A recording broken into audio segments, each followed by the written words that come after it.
বাংলাদেশ জাতীয়তাবাদী দলের কাছে সবচাইতে গুরুত্বপূর্ণ হচ্ছে এই বাংলাদেশের জনগণ, জনগণ এবং জনগণ। সম্প্রতি ডাকসু নির্বাচন পরবর্তী বিশ্লেষণ ও দেশের বর্তমান রাজনৈতিক পরিস্থিতি দেশের মধ্যপন্থী রাজনীতির ভবিষ্যৎ নিয়ে নতুন করে প্রশ্ন তুলেছে।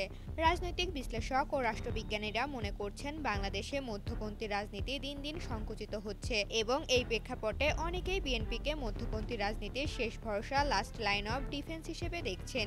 ডাকসু নির্বাচনে ছাত্রদলের পরাজয়কে অনেকেই বিএনপির গতানুগতিক রাজনীতির প্রতি শিক্ষার্থীদের নেগেটিভ ভোট হিসেবে দেখছেন।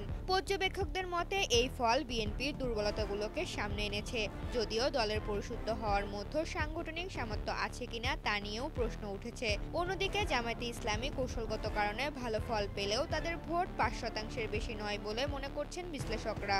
বদরুদ্দিন উমরের মতো প্রখ্যাত রাষ্ট্রবিজ্ঞানীও তার মৃত্যুর আগে আক্ষেপ করে বলেছিলেন, বর্তমান পরিস্থিতিতে বিএনপিকে সবচেয়ে প্রগতিশীল মনে হচ্ছে। যদিও বিএনপি একটি হাইব্রিড দল, যার মধ্যে নানা আদর্শের সংমিশ্রণ আছে।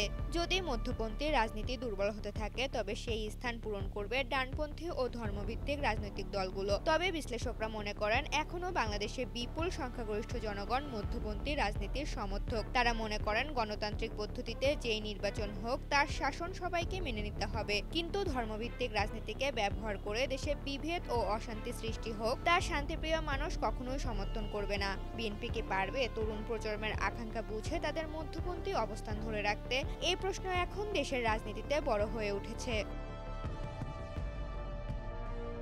ঋতুপর্ণা, জনকণ্ঠ।